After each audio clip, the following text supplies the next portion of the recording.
각 세대마다 그 세대를 이렇게 통칭하는, 그 세대를 이렇게 부르는 표현들이 있습니다.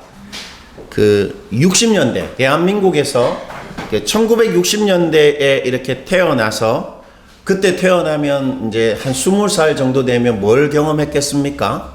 격동의 시기죠. 민주화 학생운동 등의 그런 약간 어목한 그런 시기를 청년 때에 보낸 사람들, 우리가 어떻게 불렀죠? 386 세대, 386.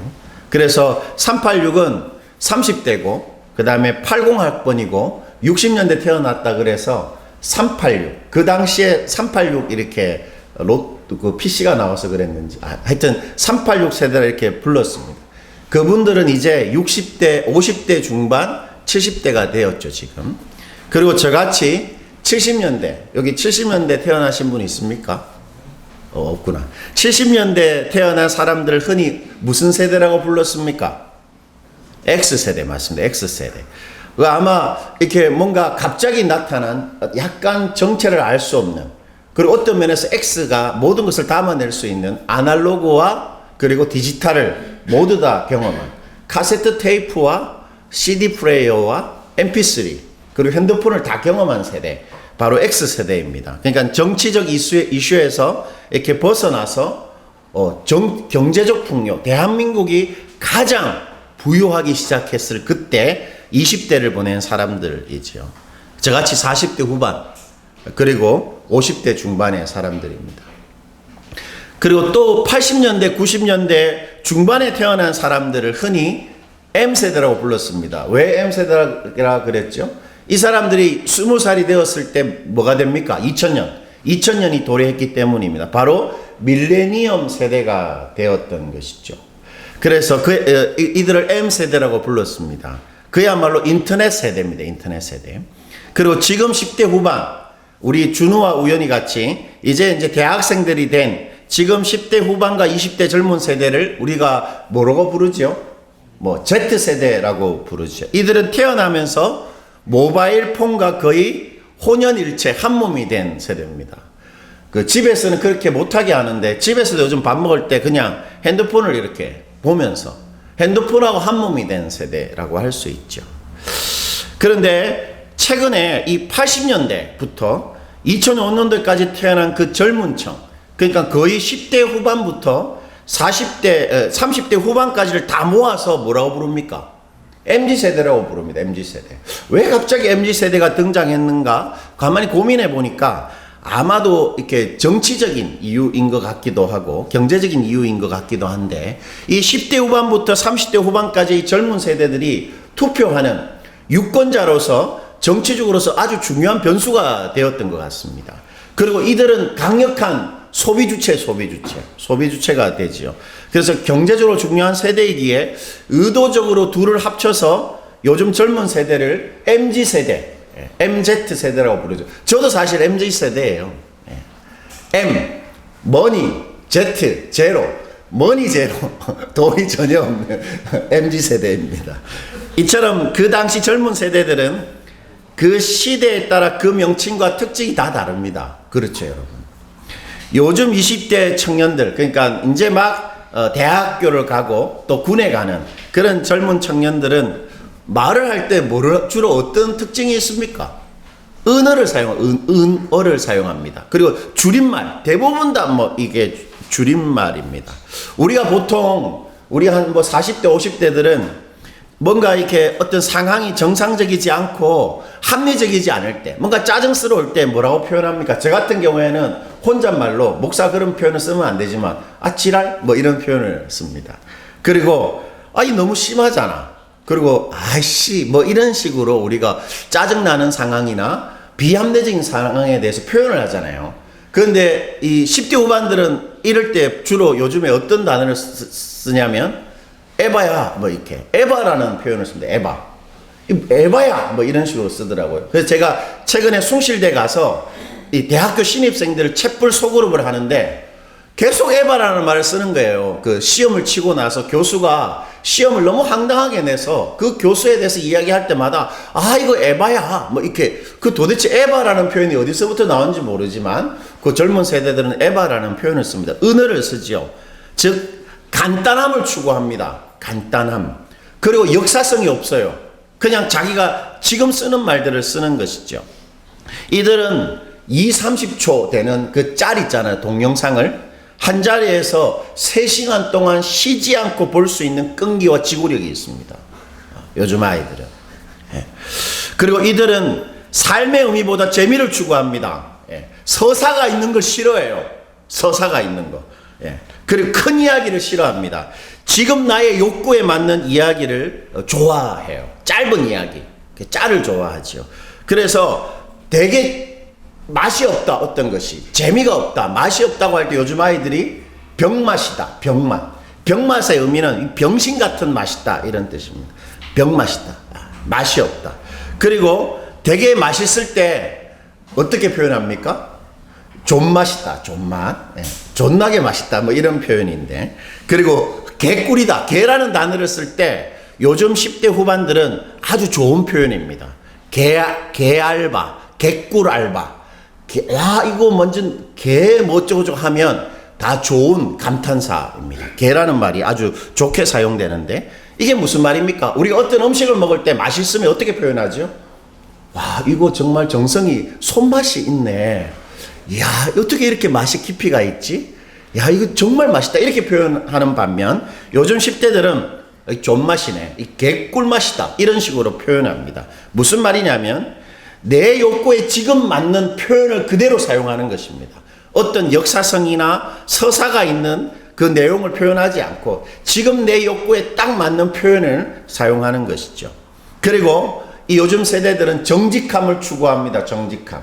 근데 이 정직함이란 우리가 흔히 생각하는 자신이나 타인에 대한 어떤 바른 태도라기보다는 지금의 자신의 마음 상태, 내 욕구를 아주 숨기지 않고 아주 충실하게 드러내는 상태. 그게 정직함입니다. 자신의 마음이 바로 진리입니다. 그리고 자신의 어떤 욕구가 진실이고 맞는 것입니다. 요즘 세대들이 그렇죠. 뭐 우리도 그런 면이 없지 않아 있는데. 그런데 여러분, 그 세대가 어떤 이름으로 불리든 세대이건 간에 모든 세대들의 공통된 특징이 딱 하나 있습니다. 모든 세대들을 다 아우를 수 있는 공통된 특징. 그것이 뭐겠습니까? 바로 자기 중심성입니다. 자기 중심성. 그 사람이 70대이건 그 사람이 10대이건 모든 사람들은 전부 다 자기 중심성으로 똘똘 뭉쳐 있는 사람들입니다. 제가 요즘에 헬스장을 거의 매일 가거든요. 매일 갑니다. 저 헬스를 해보니까 너무 저한테 잘 맞고 좋은데, 여러분 헬스장은 잘 모르는 사람들을 만나는 곳입니다. 잘 모르는 사람들과 공간을 같이 나누고 처음 본 어떤 면에서 잘 알지 못하는 사람들과 내 물건을 같이 공유하는 공간입니다. 현대인의 공유 공간이라 할 수 있죠. 흔치 않은.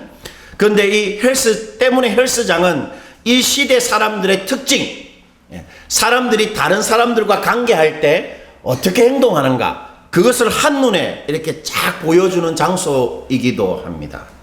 헬스장에 가면 다양한 세대들이 운동을 하죠. 특히 20, 30대 헬창들 있지 않습니까? 소위 헬창들은 아주 멋있고 정확한 자세로 헬스장에 딱 맞는 옷을 딱 입고 그 자세로 운동을 합니다. 왜 그러냐면 유튜브에서 계속 바른 자세를 배우기 때문에 다 이렇게 정확한 자세로 운동을 합니다. 그런데 반면 5, 60대 아저씨들 저 같은 사람들은 어떻게 하냐면 아주 특이한 소리를 냅니다. 아시죠? 뭐 이런 식으로 이상한 소리를 내고 아주 큰 동작, 이상한 동작으로 운동을 합니다. 그게 특징이에요. 그런데 이 두 세대에 20대든 50대든 60대든 이 세대 모두의 특징이 있습니다. 헬스장에서 딱 볼 수 있는 특징. 다 자기밖에 모른다는 것입니다. 제가 생각할 때 MZ세대보다 더 예의 없고 다른 사람들에 대한 배려가 없는 사람들이 헬스장에서 5, 60대 아줌마들, 아저씨들입니다. 정말 예의가 없고 자기밖에 모르고 다른 사람들이 이 기구에 대해서 뭐 어떻게 쓸지 상관없이 자기만 그냥 운동을 하는 그런 어떤 자기중심성. 바로 이 자기중심성이 모든 세대의 공통된 특징이라 할 수 있습니다. 성경은 바로 그 자기 중심성이 모든 세대를 아우르는 죄의 핵심이다, 그렇게 말합니다. 자기 중심성이야말로 죄의 정수다, 이렇게 말하는데, 여러분 우리가 잘 아는 것처럼 첫사람들인 아담과 하와가 선악과를 따먹음으로써 이제 사람들은 모두가 자신만의 선악의 기준을 가지고 살게 됐죠.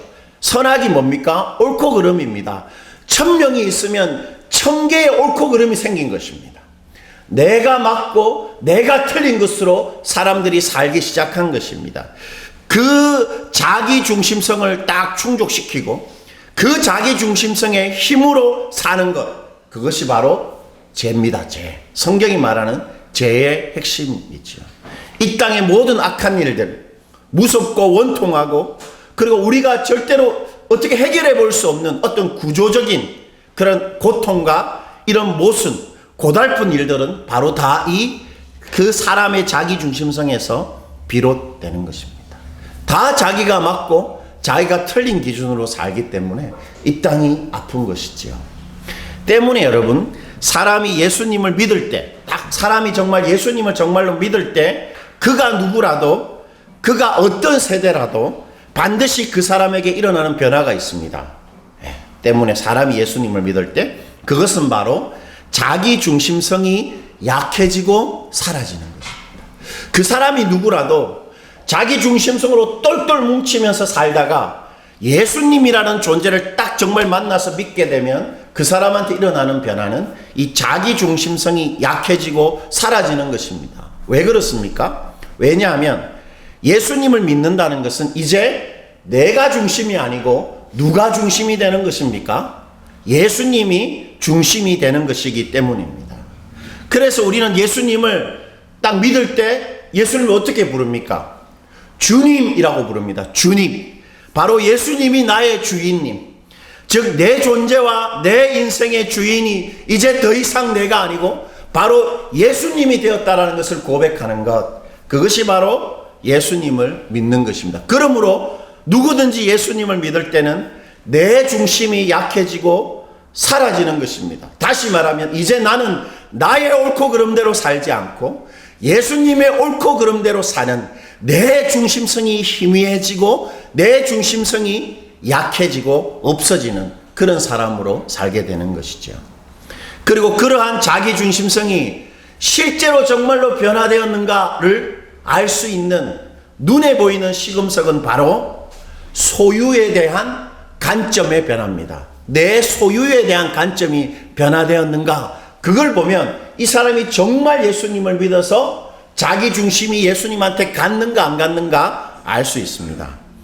즉 이런 것입니다. 이제 내 소유가 그것이 무엇이든 내 것이 아니고 예수님의 것이라고 정말로 생각할 수 있는 사람, 그 사람이 바로 예수님을 주님이라고 정말 부를 수 있는 사람인 것입니다. 며칠 전에 제가 그 집 싱크대에 물이 안 빠지더라고요. 물이 안 빠졌습니다. 그래서 제가 이게 가장이니까 그걸 해결하려고 싱크대 밑을 이렇게 막 다 뜯어내가지고 바닥을 보니까 이 싱크대 내려가는 이 바닥에 막혀 있는 거예요. 그래서 이걸 뚫어야 되는데 이게 눈에 보이지 않기 때문에 세자를 이렇게 딱 기역자로 꺾어가지고 세자로 그걸 넣고 막 휘저어서 바박 이렇게 때렸습니다. 그때 이게 밑에 거미 간 거예요. 엘보 부위에 딱 싱크대 내려가는 부위에 거미 간 것입니다. 그거 저는 몰랐죠. 그리고 물이 내려갔습니다. 그래서 설거지를 이렇게 잘 했어요. 근데 이틀 있다가 2층에서 올라온 거에 물이 떨어진다고 이 깨어진 부분에 누수가 돼서 직 벽에로 물이 다 샌 것입니다. 그럴 수도 있는 모양인데, 그래서 이건 큰일 났구나, 수리해야 되겠다 해서 집주인한테 전화를 했죠. 그랬더니 집주인이 확인차 방문을 하셨습니다. 이 집주인 부부는 이렇게 저 어르신들인데 참 예의 바르고 친절하신 분들이에요. 그리고 매주일 교회 가는 성도들이고 우리가 목사인 거 이렇게 잘 아는, 그래서 우리한테 깍듯하게 대하시는 분들입니다. 그래서 수리 견적을 딱 이 두 분이 확인하고 가시더니 몇 시간 있다가 전화가 온 것입니다. 그 집을 이제 팔려고 한다. 집을 팔신다는 거예요. 너무 성가시게 보장이 잘 나니까 집을 팔겠다 이렇게 내놨다 이렇게 전화가 온 것입니다. 그래서 저는 아내가 통화하는 걸 옆에서 들으면서 이런 생각이 들었죠. 이제 쫓겨나게 생겼구나. 이제 집도 없어지게 생겼네. 이런 생각이 들었습니다. 그러면서 이분들에 대한 서운함이 들었어요.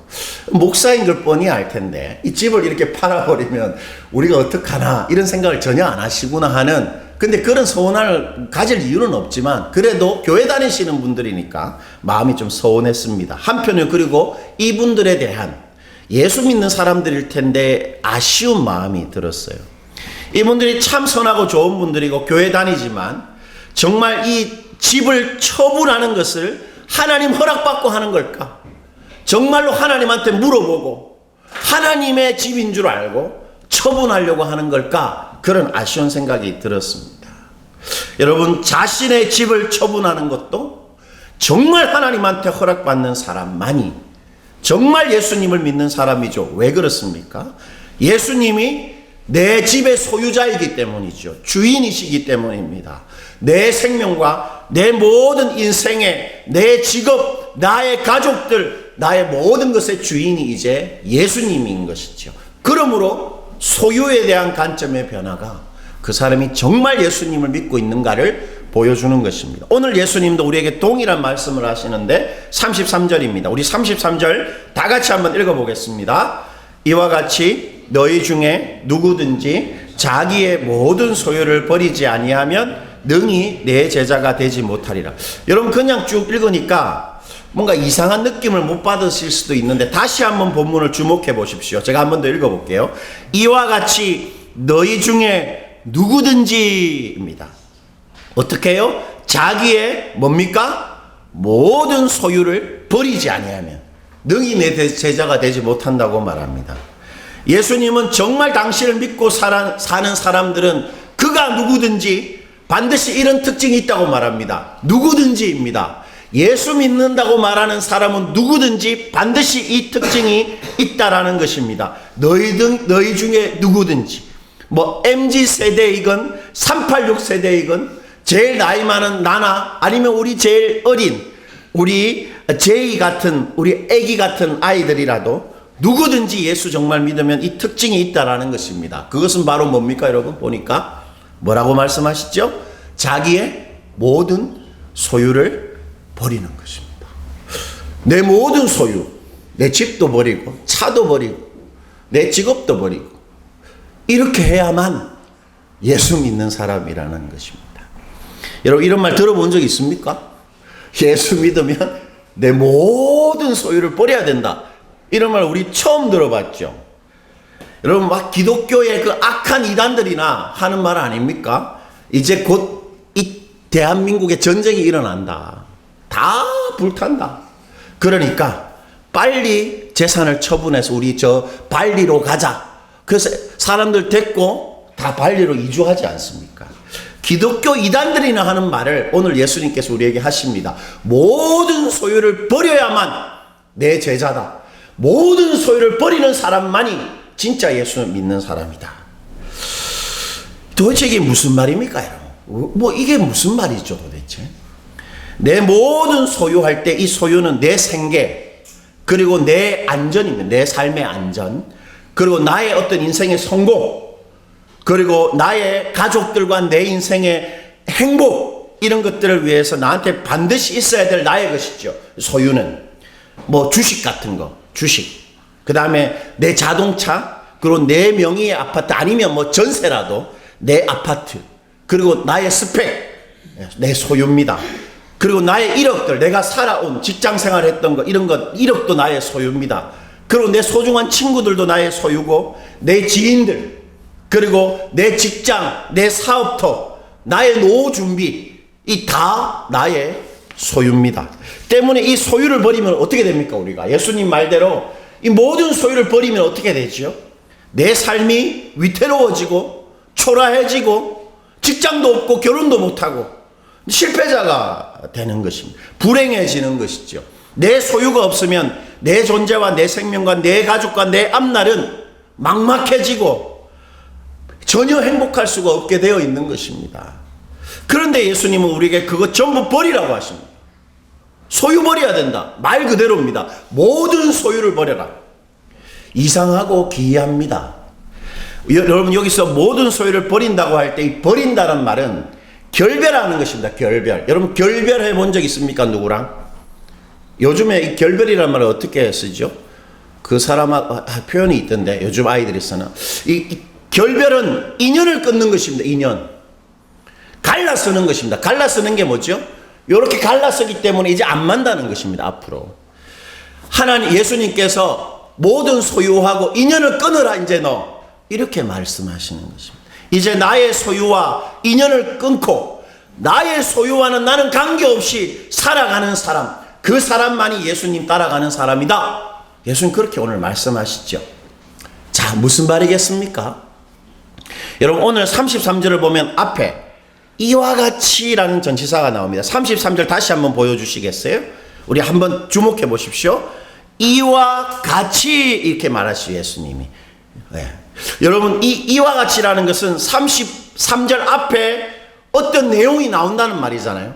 어떤 내용이 나오는데 그 내용이 모든 소유를 버리는 것을 잘 설명해 준다는 말씀이죠. 이와 같이 이렇게 말하셨으니까 앞에 무언가가 이와 같이 모든 소유를 버리는 것을 이 앞에 있는 것들이 설명해 준다. 이렇게 예수님께서 말씀하신 것입니다. 33절 앞에 무슨 내용이 나옵니까? 두 가지 비유가 나오지요. 28절부터 30절까지는 망대를 건축하기 전에 건축 비용을 어떻게 합니까? 계산해 보는 것입니다. 그 비유가 나오고, 그리고 31절부터 32절까지는 1만 명의 군사로서 2만 명의 적들과 싸우기 전에 승산, 이길 수 있는가를 타진해야 한다는 비유가 나옵니다. 망대 건축과 전쟁 비유가 나오지요. 예수님은 이 비유가 동일한 의미를 말해주는데 그것이 바로 모든 소유를 버리는 것에 대한 비유다. 그렇게 말합니다. 무슨 말일까요? 이런 뜻입니다. 자신이 가진 돈으로 이제는 망대를 완성할 수 없다. 아무리 계산해봐도 내가 가진 돈으로는 이 건축할 수 없다. 망대를 완성할 수 없다라는 말입니다. 그리고 1만 명으로는 저 2만의 나를 죽이려고 하는 군대를 내가 절대로 이길 수 없다라는 말입니다.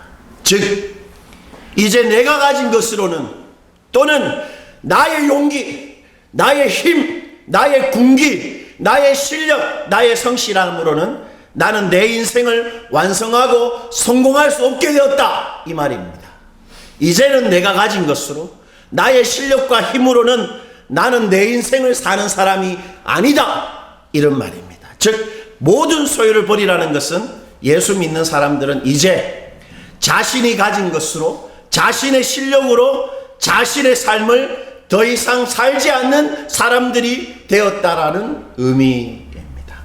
예수님은 그가 누구든지 이제 자신의 소유로 자신의 삶을 살지 않는 사람만이 정말 나를 믿는 사람이고 나를 따라가는 예수의 사람, 그리고 죽어서 천국 가는 하나님의 자녀라고 말합니다.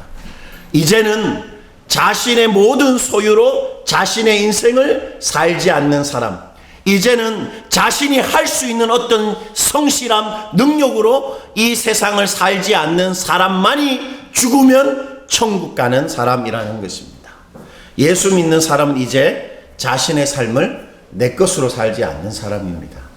그 말을 하신 거예요. 그렇다면 우리 질문할 수 있습니다. 아니 예수님, 왜 그렇게 꼭 이상하게 살아야 됩니까? 예? 내 소유로 내 인생을 살면 예수님 따라갈 수 없는, 예수님하고 무관한 사람이 되는 이유가 도대체 뭡니까? 왜 그렇죠?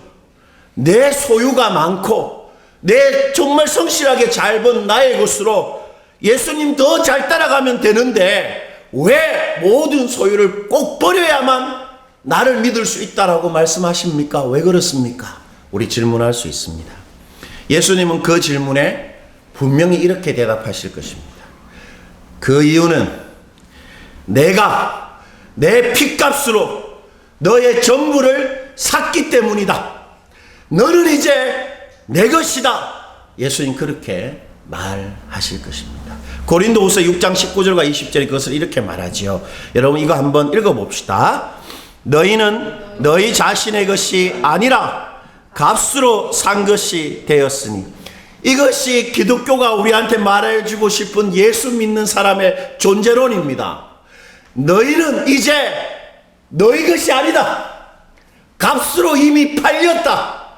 성경이 그렇게 말하고 있습니다. 여러분 값으로 샀다 할 때 이 값은 예수님의 십자가의 죽음, 바로 십자가에 흘리신 그 핏값, 바로 예수님의 목숨값을 말합니다. 예수님이 당신의 목숨값으로 우리를 구입하셨다. 그렇게 말하는 것입니다. 그 사실을 예수님은 십자가에 죽으시기 직전에도 이렇게 말씀하셨습니다. 요한복음 19장 30절인데 우리 이 구절도 한번 다 같이 한번 크게 읽어보죠.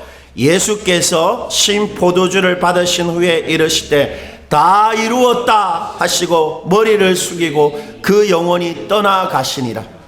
다 이루었다 그 한마디 하고 숨을 거두셨습니다. 우리 주님께서 다 이루었다. 문자적 의미는 내가 모두 지불했다.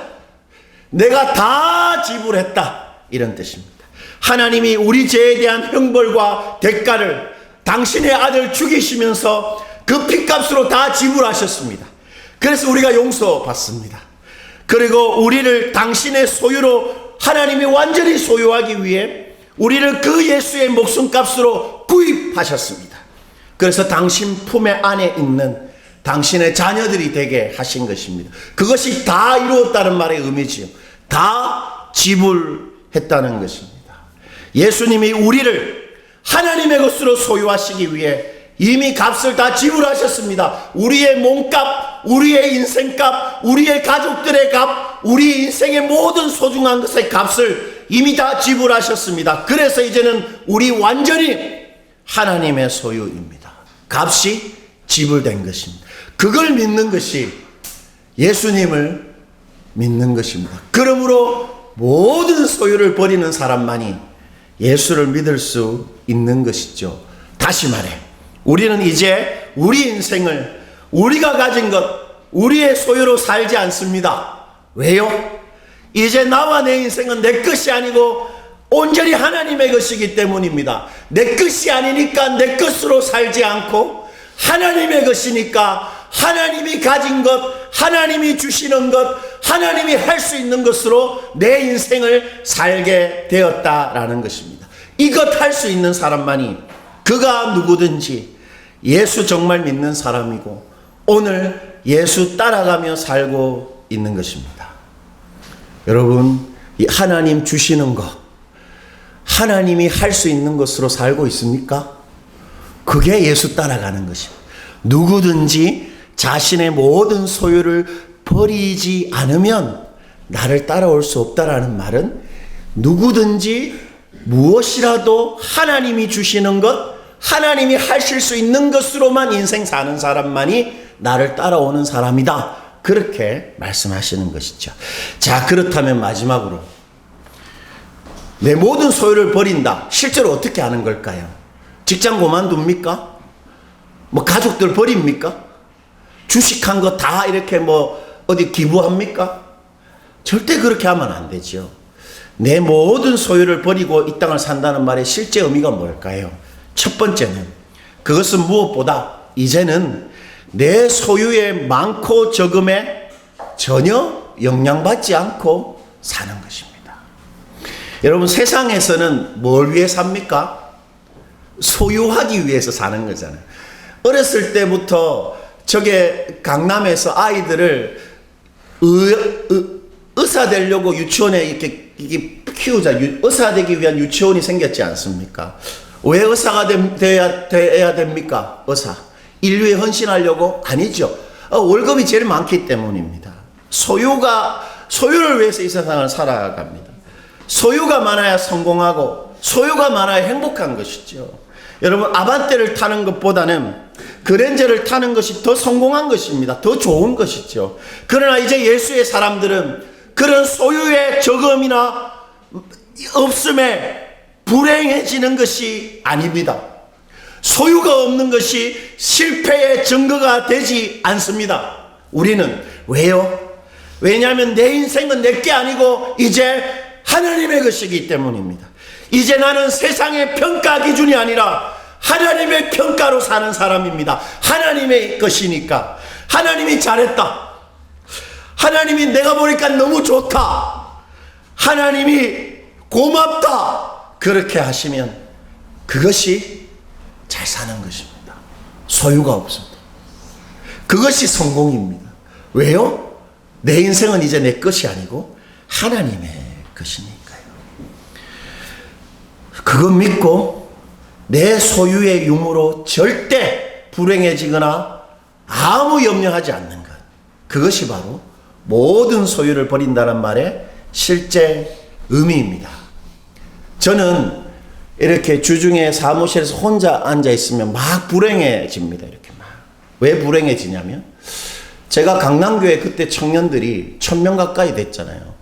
그리고 남서울교회 있을 때도 청년이 250명 가까이 됐고, 제가 여태까지 사역을 쭉 해왔는데 개척하니까 아무도 그렇게 막 이렇게 사람들이 와서 막 목사님 이렇게 안 하는 거지요. 그래서 저는 이렇게 생각하는 겁니다. 아, 나는 제대로 잘 목회를 못했구나. 그때 아이들한테 충분히 사랑하지 못하고 목사로서 실패했구나. 이런 생각이 듭니다. 그러면서 막 불행해져요. 자주. 근데 여러분, 그건 나의 소유잖아요. 나의 과거에 내가 사역했던 내 지체들도 나의 소유입니다. 근데 오늘 예수님 말씀하십니다. 그 소유와 상관없이 사는 것이 그리스도인의 삶이다.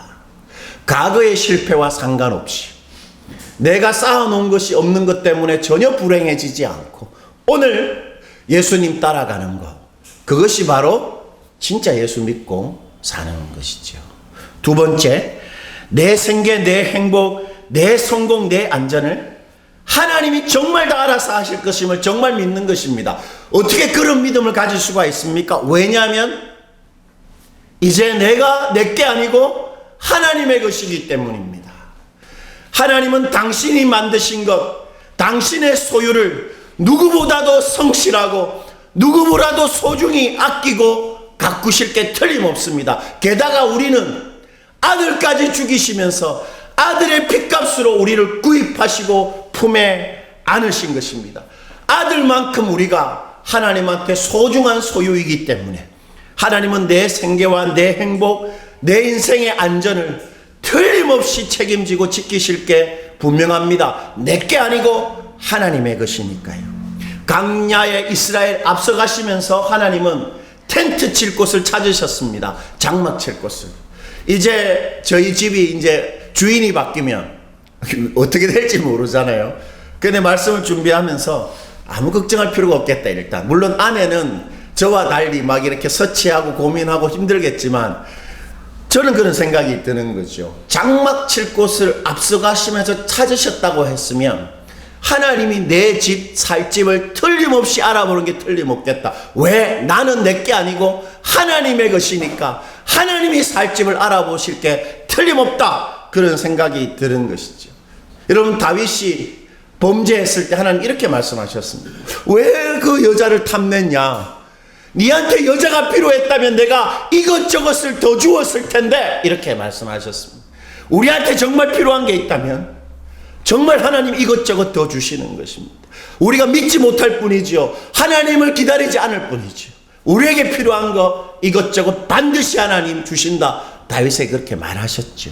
그리고 시편 기자가 이렇게 고백했지 않습니까? 내가 새벽 날개를 치고 저 바다 끝에 정말로 급박하게 아무도 없는 곳에 홀로 처해도 그 장소에도 하나님이 나를 붙드시고 인도하실 것이다. 그렇게 말하셨던 것입니다. 반드시 나의 소유를 하나님이 지키십니다. 왜요? 내 소유는 내게 아니고 하나님의 것이기 때문이지요.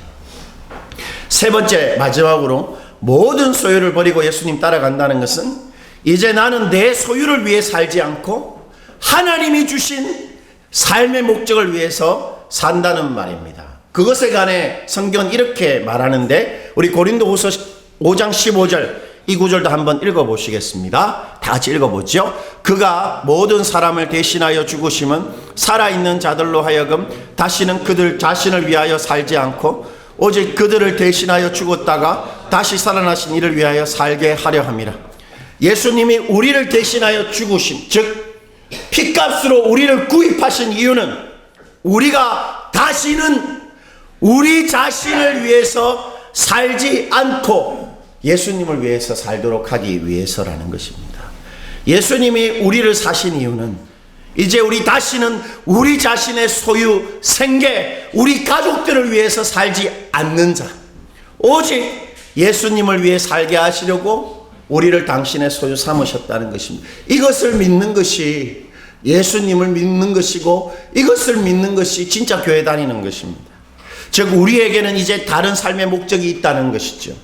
세상은 다 내 가족, 내 앞날, 내 소중한 것을 위해 살지 않습니까? 우리는 그것을 위해 살지 않는다는 것입니다. 예수님을 위해서 산다는 것입니다. 다른 삶의 목적, 제일의 목적이 생긴 것이죠. 그것은 바로 예수님이 이 땅에서 하고 싶었던 일입니다. 바로 하나님 나라입니다. 우리는 세상 사람들처럼 내 소유를 위해 살지 않고 하나님 나라를 위해서 삽니다. 그래서 예수 따라가면서 사는 것이죠. 그것을 예수님께서 이렇게 표현하셨죠. 마태복음 6장 33절인데 제가 한번 읽어볼게요. 그런즉 너희는 먼저입니다. 그의 나라와 그의 의를 구하라. 그러면 어떤 일이 일어나냐면 그리하면 이 모든 것을 너희에게 더하시리라. 우리가 우리 소유를 위해서 이제 살지 않아도 우리가 우리 인생의 바뀐 목적, 제일의 목적인 하나님 나라를 위해서 살면 우리의 소유를 더하시리라 약속하고 있는 것입니다. 하나님의 약속입니다. 우리는 하나님 나라를 위해서 삽니다. 이제 그럼 하나님 나라가 뭡니까? 아주 복잡한 단어입니다. 하나님 나라는 쉽지 않습니다. 그런데 하나님 나라는 어쨌든 하나님의 백성을 말합니다. 하나님의 백성이 있어야 하나님 나라가 있는 것이죠. 하나님 나라는 하나님의 백성입니다. 즉 하나님 나라를 위해서 산다는 것은 하나님의 백성이 되는 것입니다. 이 시대 이 땅에서 하나님의 백성이 되는 게 뭡니까? 하나님의 교회가 되는 것입니다. 주일날 교회 가는 교인이 아니라 그 교회의 한 몸이 되는 하나님의 백성, 교회가 되는 사람이 되는 것, 그것이 이제 우리 인생의 제일의 목적이 되었습니다. 내 교회로 정말 교회되게 하는 것이 내 삶의 제일의 목적이 되는 것. 우리가 아까 예배전에 불렀던 그 찬양처럼 교회로 교회되게 하는 것이 내 목숨을 버릴 정도로 소중한 내 인생의 목적이 된 것입니다. 그것이 바로 모든 소유를 버리고 예수님 따라간다는 말의 실제 의미입니다.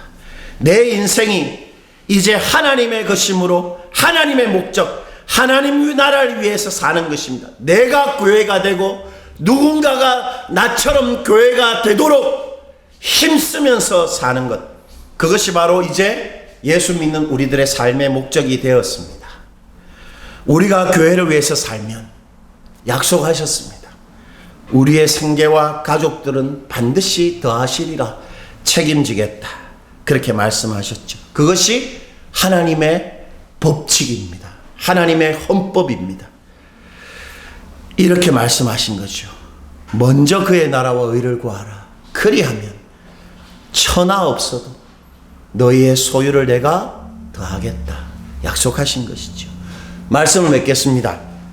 초대교회 성도들 여러분 생각나시죠? 그들이 성령에 사로잡히자 모두가 하나같이 한 일이 있었습니다. 그것은 바로 사도행전 4장 32절이 묘사하고 있는 것인데, 우리 마지막으로 이 구절 읽고 설교를 마무리하겠습니다. 우리 다 같이 한번 읽어보죠. 믿는 무리가 한 마음과 한 뜻이 되어 모든 물건을 서로 통용하고 자기 재물을 조금이라도 자기 것이라 하는 이가 하나도 없더라. 자기 재물을 조금이라도 자기 것이라고 하지 않는 사람, 그 사람이 정말 그리스도인입니다. 그런 사람이 모인 곳이 진정한 예수의 몸, 바로 교회입니다. 우리 모두 이제 내 소유가, 내 생명까지도 이제 나의 것이 아니고 하나님의 것임을 정말 알고, 이제 더 이상 내 소유 때문에 불행해지고 막 애쓰고 그 소유 때문에 살지 않고 하나님과 교회를 위해서 사는 그런 정말 예수 따라가는 그런 예수의 제자들이 되시기를 축원드립니다.